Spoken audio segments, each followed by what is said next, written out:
Morning दोस्तों, ज्ञान मुद्रा यूट्यूब चैनल के 40वां सीरीज में मैं आपका स्वागत करता हूं। और आज 40वां सीरीज का टॉपिक है रेशियो एंड प्रोपोर्शन के इनकम और एक्सपेंडिचर के रेशियो पर बेस्ड सवाल। ठीक है, मैंने इस सवाल को बोर्ड पे लिखा है। ठीक है, ये सवाल मैंने लिया है किरण पब्लिकेशन 10,500 के टाइप 6 के 22वां नंबर सवाल है।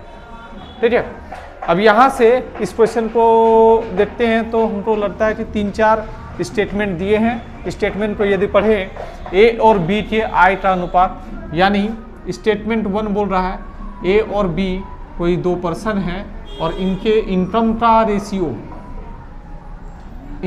रेशियो दिया हुआ है 2:3 और उनके व्यय का अनुपात यानी एक्सपेंडिचर का रेशियो आपका दिया हुआ है 1:2। यदि बी के व्यय का 90% यानी एक्सपेंडिचर ऑफ बी का 90% ये बराबर है किसका? इनकम ऑफ ए के बराबर है। तो आपसे चौथा स्टेटमेंट पूछा है ए और बी के बचत का अनुपात क्या है।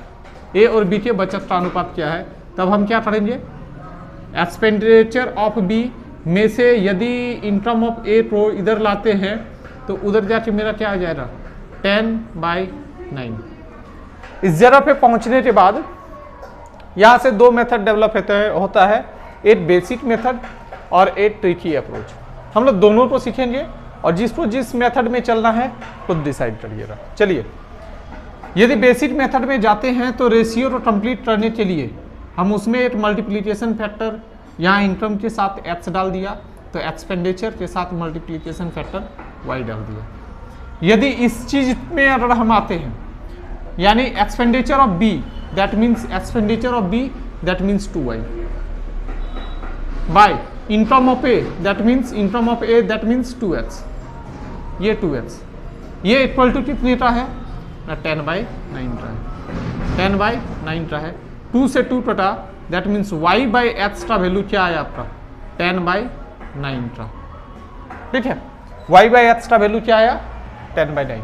दैट मीन्स यहाँ से y का वैल्यू को अगर यहाँ पर रखें, यानी ये कितने का बन जाएगा? 10 का। और यहाँ यदि रख दें तो कितना आ जाएगा? 20, 10 to 20। और x का वैल्यू यहाँ से यदि 9 को यहाँ पर रखें तो 9 to कितना हो जाएगा? 18। और x का वैल्यू यहाँ पर रखे तो 9 3 27। यानी ये काम करने के बाद ये जो दोनों रेशियो में दिए थे वो रेशियो मर्ज हो गया। अब मर्ज होने के बाद आपसे ये पूछा गया, देखिए सवाल कितना सिंपल सा चीज पूछा है कि saving of A by saving of B पूछा है। ठीक है, saving of A by saving of B पूछा है। तो सेविंग ऑफ ए कहां से आएगा? इनकम ऑफ ए में से एक्सपेंडिचर ऑफ ए को सबस्ट्रैक्ट करेंगे, दैट मीन्स 18 में से 10 गया तो क्या बचा? 8। सेविंग ऑफ बी कहां से आएगा? ना इनकम ऑफ बी में से एक्सपेंडिचर ऑफ बी हटाएंगे, यानी 27 में से 20 हटाएंगे तो वो कितने का आएगा? 7। यानी 8:7। Your right answer is C. ठीक है, ये हुआ आपका बेसिक मेथड। यहां से कभी कभार यहाँ पर इस जगह पे रेशियो को मर्ज करने का ये मेथड थोड़ा सा ठीक नहीं रहता है। ठीक है, तो हम लोग रेशियो को मर्ज करने के लिए एक नया मेथड को सीखते हैं। चलिए, इस मेथड में मैं यहां तक क्वेश्चन को सेम रहने देता हूं, इसे हटा देता हूं और आपसे एक सिंपल सा बात पूछता हूं कि यदि कभी कभार मेरा इच्छा ऐसा हो कि इस 11 को 13 के रूप में देखने का, तो हम क्या करेंगे? इस 13 के रूप में देखना है तो 13 से मल्टीप्लाई करेंगे, 11 को हटाना है तो 11 से डिवाइड करेंगे। लैंग्वेज को फिर से मैं बदल रहा हूँ। इस 5 को यदि 19 के रूप में देखना है तो जिसके रूप में देखना है उससे मल्टीप्लाई और जिसको हटाना है उससे डिवाइड, यानी 19/5 से मल्टीप्लाई करेंगे तो ये 5 19 के रूप में दिखेगा। मैं ये छोटे से बात को इस क्वेश्चन में अप्लाई करता हूँ। क्या अप्लाई करूँगा कि इस जगह एक्सपेंडिचर ऑफ बी 10 दिया है, लेकिन यहाँ पर एक्सपेंडिचर ऑफ बी क्या दिया हुआ है? 2 दिया हुआ है। दैट मीन्स इस 2 को हमें 10 के रूप में देखना है। 10 के रूप में देखना है तो 10 से मल्टीप्लाई और 2 से डिवाइड, यानी 10/2 से मल्टीप्लाई करेंगे। यानी यहां पर मैंने कर दिया 10/2, यहाँ कर दिया 10/2। अब आते हैं अगले पार्ट पे। इंट्रम ऑफ ए यहाँ के अनुसार 9 और इंट्रम ऑफ ए यहाँ के अनुसार 2, यानी इस 2 को इस 9 के रूप में देखना है, इस 2 को इस 9 के रूप में देखना है। दैट मीन्स 9 से मल्टीप्लाई और 2 से डिवाइड। दैट मीन्स इसे क्या करेंगे 9/2 से, तो इसे भी 9/2 से। ये क्या बन जाएगा 9 2 18/2, ये कितना बन जाएगा 10/2। यहाँ क्या बन जाएगा 27/2 और यहाँ क्या बन जाएगा 20/2। आपसे पूछा क्या है, देखिए पूछा क्या है, 7 of A by 7 of B का रेशियो पूछा है। 7 ऑफ ए आएगा कहाँ से, इनकम ऑफ ए में से एक्सपेंडिचर ऑफ ए, आई में से बी आई को माइनस कर दीजिए, यानी 18/2 में से 10/2 को सबस्ट्रैक्ट करेंगे, क्योंकि बेस सेम है तो ऊपर ही से सबस्ट्रैक्ट होगा, यानी 8/2। 7 ऑफ बी दैट मीन्स क्या, 7 ऑफ बी कहाँ से आएगा, इनकम ऑफ बी में से एक्सपेंडिचर ऑफ बी को सबस्ट्रैक्ट करेंगे, यानी 27/2 में से 20/2 को सबस्ट्रैक्ट करेंगे, तो मेरा क्या आएगा 7/2 को आएगा आपका रिजल्ट वही। तरीके बदलने से आंसर नहीं बदलते, लेकिन ये जो तरीका मैं अपना रहा हूँ रेशियो को मर्ज करने का, ये तरीका आप अप्लाई करिएगा तो कुछ अच्छे सवाल में आपको आसानी होगा। ठीक है, अब मैं कुछ सवाल लेता हूँ, 2 सवाल लेता हूँ, वो दोनों सवाल आपका CAT level CGL mains level के सवाल है। ठीक है, मैं क्वेश्चन को इस तरह से डिक्टेट करके लिखने वाला नहीं हूँ, मैं क्वेश्चन को इसी तरह से कंसेप्चुअली लिखूंगा। यदि आपको रिटर्न फॉर्मेट में चाहिए तो टेलीग्राम में जाइए और वहाँ से आप क्वेश्चन ले लीजिए, कुछ और भी क्वेश्चन डालेंगे सेम कंसेप्ट पे, आप प्रैक्टिस करिएगा उससे। इसे हटाते हैं।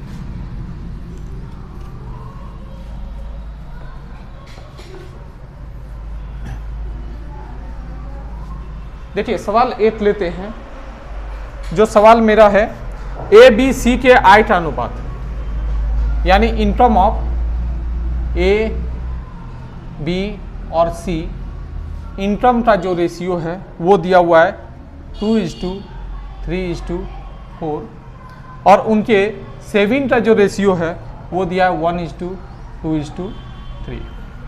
यदि बोल दिया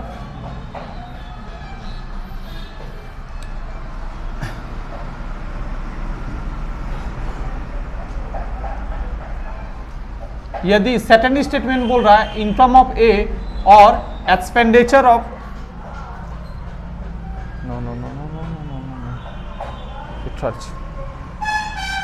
एक्सपेंडिचर ऑफ ए का रेशियो दिया हुआ है 7/3 का,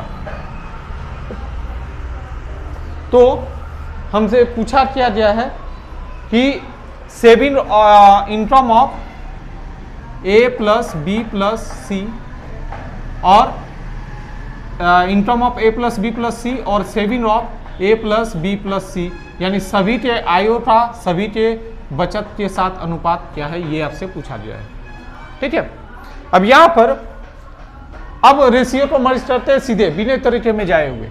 हम क्या करते हैं, यहाँ के अनुसार इनकम ऑफ ए 7 है, यहाँ के अनुसार इनकम ऑफ ए कितना है 2 है, तो हमको इस 2 को 7 के रूप में देखना है, तो जिसके रूप में देखना है उससे मल्टीप्लाई और जिससे ये करना है उसे हटाना है उससे डिवाइड, यानी रेशियो को हम मल्टीप्लाई करेंगे 7/2 से, तो यहाँ भी 7/2 से, तो यहाँ भी 7/2 से। अब देखने वाली बात है कि यहाँ सेविंग दिया है और सेविंग दिया है 7 का रेशियो, और यहाँ क्या दिया हुआ है आपका एक्सपेंडिचर दिया हुआ है 3। दैट मीन्स ए का इनकम यदि 7 रुपीज़ है और उसका एक्सपेंडिचर अगर 3 रुपीज़ है, तो बताइए कि ए का सेविंग कितना हो गया, 7 में से 3 चला दिया तो 4, यानी यहाँ ए का सेविंग है 1 और यहाँ ए का सेविंग है 4, यानी हमको इस 1 को 4 के रूप में देखना है, तो कैसे हो रहा मल्टीप्लाई बाई, यानी मल्टीप्लाई करिए 4 से। चलिए अब क्या बोला है, देखिए रेशियो मर्ज हो गया। अब जो है आपको फाइनल प्रोडक्ट स्टेटमेंट 4 का जवाब देना है सिर्फ, क्या income of A B C का योग, यानी income of A, income of B, income of C, सबको जोड़ देना है। जोड़ेंगे तो देखिए सब में 7/2 कॉमन है, तो मैंने 7/2 को कॉमन रखा और इसी इक्वेशन को यहाँ लिख रहे हैं। और जो अंदर में क्या बचा 3 + 4 + 3 + 2, 4 3 7 2 9 बटेटा 7 of a + b + c, 7 of a + b + c, 7 of a + b + c में a यहाँ पर 4 सब में कॉमन है, अंदर में क्या बच जा रहा है 3 2 5 1 6 6, 3 दूनी 6, 3 तिया 9, 7 तिया 21 बटा 4 दूनी 8 दूनी 16, यानी ये अनुपात आया है 21:16। ठीक है, अब एक और अच्छा सा सवाल लेते हैं, इसमें बहुत सारे कंसेप्ट हैं, इसे हटाते हैं।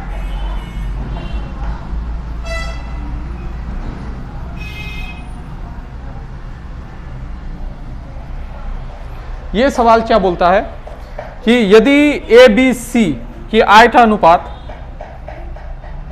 ए बी और सी की आयता अनुपात 3:4:5 है, इनकम का रेशियो, और उनके बचत यानी सेविंग का रेशियो क्या है 2:8:3 है, और क्या बोला है ए की आयता इनकम ऑफ ए का रेशियो किसके साथ है ना बी की आय यानी इनकम ऑफ बी और ए के बचत सेविंग ऑफ ए का रेशियो दिया है 4:3। तो आपको पूछा है ए का सी का इनकम का सी के सेविंग से क्या रिलेशन है, ये चीज आपसे पूछा गया। चलिए सॉल्व करते हैं। यहां हमको देखिए दिया है इनकम ऑफ ए, यहां पर 4 दिया है, यहां पर इनकम ऑफ ए 3 दिया है, यानी इस 3 को 4 के रूप में देखना है। तो अभी अब आपको बात समझ में आ गया होगा कि 4 से मल्टीप्लाई और 3 से डिवाइड, यानी पूरे टर्म को 4/3 से हमको मल्टीप्लाई करना है। तो यहाँ भी 4/3 से मल्टीप्लाई करेंगे, यहाँ भी 4/3 से मल्टीप्लाई करेंगे।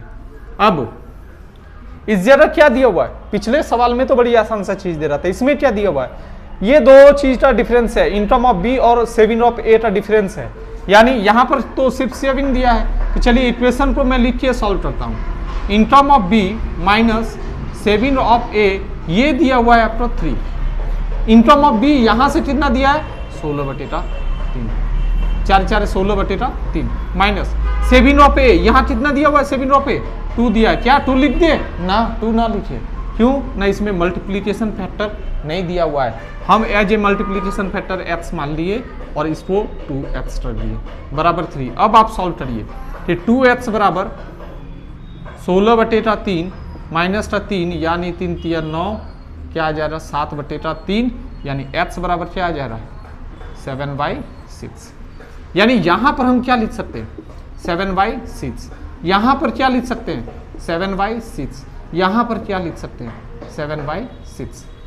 अब जो जवाब दिए पूछा गया है हमसे सवाल में उसका जवाब देते हैं। क्या पूछा है, income of C, income of C, C का income 5 × 20/3, saving of C, saving of C क्या है, सॉरी यहाँ सी लिख दिया है मैंने, इस तरह से लिखा था saving of C, saving of C क्या है 7 या 21/6, 21/6, 3 दूनी 6, क्या जा रहा 20 दूनी 40/21, ये अनुपात है 40 और 21 का। ठीक है दोस्तों, अब जो है इस 40 सीरीज के इसका आप लुत्फ उठाइए इस टाइप के सवाल का, और 40 सीरीज में मैं और भी इसी टाइप के सवाल जो बच्चे प्रॉब्लम में रहते हैं वैसे सिलेक्टेड प्रॉब्लम के बारे में मैं चर्चा करता रहूँगा। और आपको मैं बोलता हूँ कि बलियापुर में CHSL के लिए मैंने एक बैच स्टार्ट किया है। ये कोचिंग है आपका महतो मार्केट बलियापुर PHC के ऑपोजिट में। यदि आपको ज्वाइन करना है तो आप इस नंबर में कॉन्टैक्ट करें 9798882803। ठीक है, धन्यवाद। आज इतना ही रखते हैं, धन्यवाद।